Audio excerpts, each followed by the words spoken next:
زندگی کا حصہ ہے، اس پر لڑائیاں نہ کرو۔ میں چاڈ گیا، افریقی ملک ہے، میں حیران ہوا، وہاں بڑا بھائی طلاق دیتا ہے، چھوٹا بھائی شادی کر لیتا ہے، کوئی لڑائی نہیں۔ اور وہاں 4 بچوں کی بیوہ یا 4 بچوں کی متعلقہ کوئی بھی فوراً شادی ہوتی ہے۔ ہماری بچیوں کو تو طلاق پڑ جائے اور 99% طلاق ظلم کی پڑتی ہے، وہ ساری زندگی دیواروں کے ساتھ گزار دیتی ہے، رشتہ لینے کوئی نہیں آتا، کہتا جی طلاقی ہوئی ہے، کہتا جی طلاقی ہوئی ہے۔ اور 99% ظلم سسرال کا اور لڑکے والوں کا ہوتا ہے، 1% کہیں لڑکی کی زیادتی ہوتی ہے، لیکن وہ زندگی گزار دیتی ہے دیواروں کے ساتھ، کوئی رشتہ نہیں لیتا۔ طلاق یافتہ بچیوں کو گھر دو، طلاق یافتہ بچیوں کے سر پہ دوپٹہ رکھو، طلاق یافتہ بچیوں کے رشتے کرواؤ اپنے بیٹوں کے لیے، سب کے لیے۔ میرے نبی نے فرمایا تمہیں سب سے عظیم صدقہ بتاؤں، سب سے عظیم صدقہ بتاؤں، سب سے عظیم صدقہ بتاؤں؟ کہا جی کیا؟ جس کی بیٹی کو طلاق ہو گئی اور وہ گھر واپس آ گئی، اس پہ خرچ کرنا سب سے عظیم صدقہ ہے، سب سے بڑا صدقہ ہے۔ کچھ دن پہلے کی بات ہے، ایک بچی 21 سال کی عمر، کہا جی سسرال والوں نے کہا تھا بیٹی ہوئی تیری تو طلاق دے دیں گے، اور میری بیٹی ہو گئی۔ میں نے ان کے پاؤں پکڑے، ہاتھ جوڑے کہ میرا کیا قصور ہے، لیکن مجھے طلاق دے دی۔ 1 ہفتہ کے 10 دن پہلے کی بات ہے، ایک خاتون کہا جی میری جب تیسری بیٹی ہوئی تو سسرال والوں نے مجھے گھر سے نکال دیا کہ تو دیاں جمی جاندی ہے۔ یہ میرے معاشرے کے دکھتے ہوئے مسائل ہیں، سلگتی ہوئی آگ ہے۔ علماء سے کہتا ہوں یہ چیزیں عوام کے سامنے لاؤ، یہ چیزیں عوام کے سامنے لاؤ۔ اولاد سے کہتا ہوں ماں باپ کی رائے کا احترام کرو، ماں باپ سے کہتا ہوں اولاد کو گنجائش دو، زبردستی کی شادیاں نہ کرو، زبردستی کے فیصلے نہ نافذ کرو۔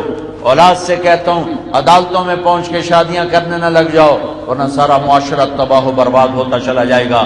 لیکن ماں باپ سے بھی کہتا ہوں اپنی اولاد کو تم ان چھوٹی چھوٹی خواہشات ان کی پوری کرتے ہو اور زندگی کی سب سے بڑی ضرورت پر اپنا فیصلہ ایسے نافذ کرتے ہو بس یہی ہوئے گا، اس تو علاوہ نہیں ہوئے گا۔ سمجھ کرو، نبی کی سیرت پڑھو، نبی کی زندگی پڑھو۔ میرے نبی کو اللہ نے 4 بیٹیاں دی، 2 بیٹے دیے یا 4، سارے بیٹے اٹھا لیے، بیٹیوں سے نسل چلی، 3 بیٹیوں سے نسل نہیں چلی، صرف حضرت فاطمہ سے چلی۔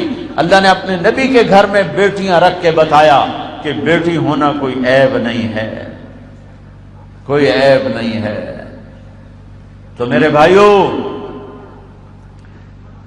سچائی پہ آؤ، دیانتداری پہ آؤ، عدل انصاف پہ آؤ۔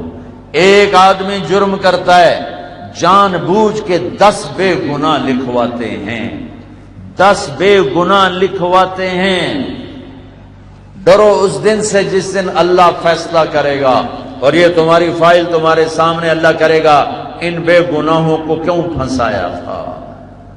اس دن سے ڈرو جس دن اللہ تمہاری کمائی کو کہے گا یہ ملاوٹ والا پیسہ ہے، یہ رشوت کا پیسہ ہے، یہ سود کا پیسہ ہے، یہ شراب کا پیسہ ہے، یہ زنا کا پیسہ ہے۔ حساب دو کیوں کیا تھا؟ میں نے تو کہا تھا پالنے والا رب اللہ میں ہوں، پھر کیوں دھوکے میں چلے گئے تھے؟ تو آؤ میرے بھائیوں، آج اس مبارک محفل میں ہم ان گندگیوں سے نکلنے کی کوشش کریں، امت بن کے چلیں، نمازوں کو زندہ کرو۔ جو مسجد قریب ہے وہاں چلے جاؤ نماز پڑھنے۔ نہیں جی یہ ساڑی مسجد نہیں جی، اتھے ساڑی نماز نہیں ہوندی، ساڑی مسجد اودے اے ہوراں دی ہے تے او ساڑی ہے۔ ارے سب تمہاری ہیں، سب اپنی ہیں، بلکہ مسجد تو کسی کی بھی نہیں، مسجد تو اللہ کی ہے، مسجد تو اللہ کی ہے۔ ایک دفعہ ہارون رشید نے اپنی بیوی سے کہا اگر آج رات تو نے میرے ملک میں گزاری تمہیں 3 طلاق۔ غصے میں کہہ دیا، پیچھے سر ناپ کے بہ گیا کہ ہون کی کروں طلاق تو کیویں بچاں، چونکہ خانے وال پر بھی اس کی حکومت تھی۔ تو اس نے علماء اکٹھے کیے، بھائی کوئی راستہ بتاؤ۔ انہوں نے کہا ایک راستہ ہے کہ تیرے ملک سے باہر نکل جائے تب طلاق ختم ہوگی، ورنہ تو کوئی راستہ نہیں ہے۔ وہ کہنے لگا ملک سے باہر کہاں سے نکالوں، اتنا بڑا ملک، کوئی ہوائی جہاز تو ہے نہیں۔ تو وہ کہنے لگا کوئی ابو حنیفہ کا شاگرد ہے، کوئی ابو حنیفہ کا شاگرد ہے۔ اس وقت امام ابو یوسف بالکل گمنام تھے، غریب بیوہ ماں کے بیٹے تھے۔ ابو حنیفہ کی محفل سے علم ملا، ان کو بلایا گیا۔ ایک واقعہ بڑا مزیدار ہوا، غریب آدمی تھے، گلی میں یہودی نے ناجائز تجاوزات شروع سے ہو رہے، یہ ناجائز تجاوزات شروع سے۔ ایک یہودی طاقتور تھا، اس نے اپنے گلی روک لی، گلی اور اپنی دیوار آگے کر دی۔ تو ابو یوسف اس کے پاس گئے، یار ہم غریب لوگ ہیں، ہمارا راستہ تو تنگ نہ کرو۔ تو وہ کہنے لگا بڑے تکبر میں، جدہ تو پالکی تے چڑھتے آئیو نا تو میں راہ کھول دے سا، حالی جا کام کر۔ چوتھا پانچواں دن، ہفتہ 10 دن کے بعد یہ واقعہ ہو گیا۔ تو ہارون رشید نے کہا بھائی بلاؤ۔ ابو یوسف آئے، کہا بھائی ابو یوسف، میں نے اپنی بیوی کو کہا ہے اگر تو نے میرے ملک میں رات گزاری تو میں 3 طلاق، اب کوئی راستہ ہے کہ یہ طلاق نہ پڑے؟ انہوں نے ایک دم کہا رات مسجد میں گزارے طلاق نہیں پڑے گی۔ تو علماء نے ایسے دیکھا کہ مطلب یہ کہاں سے، تو انہوں نے فوراً قرآن کی آیت پڑھی وَأَنَّ الْمَسَاجِدَ لِلَّهِ، مسجدیں اللہ کی ہیں، مسجدیں اللہ کی ہیں، مسجدیں اللہ کی ہیں۔ ہائے ہارون رشید اتنا خوش ہوا، انہیں بیگم کو تو بٹھا دیا مسجد میں رات، اور اس نے کہا پرچہ لاؤ، آج کے بعد ابو یوسف اسلامی سلطنت کا چیف جسٹس مقرر کیا جاتا ہے۔ اسلامی سلطنت کے پہلے چیف جسٹس ابو یوسف۔ پھر اعلان کیا 1 لاکھ درہم ہدیہ گھر پہنچایا جائے۔ پھر اعلان کیا پالکی لائی جائے، پالکی آ گئی، بیٹھو، 4 نوکروں سے کہا پالکی اٹھاؤ اور ان کو گھر پالکی میں بٹھا کے لے جاؤ۔ جب وہ پالکی گلی کے نکڑ پر آئی تو کہنے لگے میاں ایتھے رکھ چھڈو، پالکی اتھے رکھوا لی، آپ پیچھے بیٹھے رہے، اوہ یہودی سدو۔ یہودی آیا، آگے شاہی غلام، شاہی پالکی، وہ تو پیر کمڑ لگ گئے۔ تو قریب آیا، ویکھے نا ہن میں پالکی چ آ گیا، ہن ساڈی گلی دا راہ سیدھا کر دے۔ اس آخیا بابا میں سیدھا کر دینا، میری جان بچ جاوے۔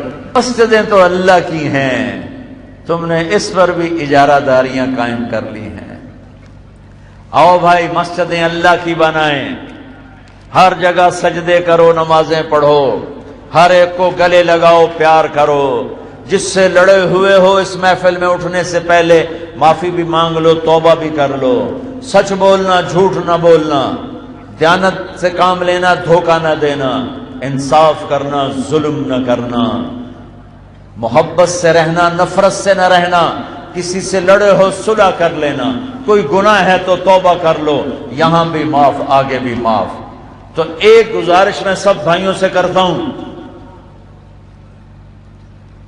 کہ بہت بڑا مجمع ہے ماشاءاللہ، میری ادھر تو نظر نہیں پڑ رہی تھی کہ میں نے ہاتھ ایسے کیا تو پھر مجھے نظر آیا کہ وہ تو آخر دیوار تک ماشاءاللہ مجمع ہے، احباب جمع ہے، میر حال دل کہہ لے، پھر التفات دلے دوستاں رہے نہ رہے، اور مجھے نظر آ رہا ہے ماشاءاللہ 90-95% نوجوان بیٹھے ہیں۔ آپ میرے عزیز ہو، میرے برخوردار ہو، میں آپ کے سامنے ہاتھ جوڑتا ہوں، آؤ آج ہم سب مل کر توبہ کریں، اجتماعی توبہ کریں۔ جو جرم ہو رہا ہے اس سے ہم آج توبہ کریں۔ حکومتوں کا انتظار نہ کرو کہ وہ کوئی اسلام لائیں گی، حکومتیں اسلام لایا نہیں کرتی، اسلام دلوں سے آیا کرتا ہے، یہاں سے آیا کرتا ہے۔ حکمران نافذ کر دیں، کل ہر کوئی سچ بولے تو کیا کھانے وال کے تاجر سچ بولنا شروع کر دیں گے؟ نہیں، جب تک خود ارادہ نہیں ہوگا کوئی نہیں سچائی آئے گی۔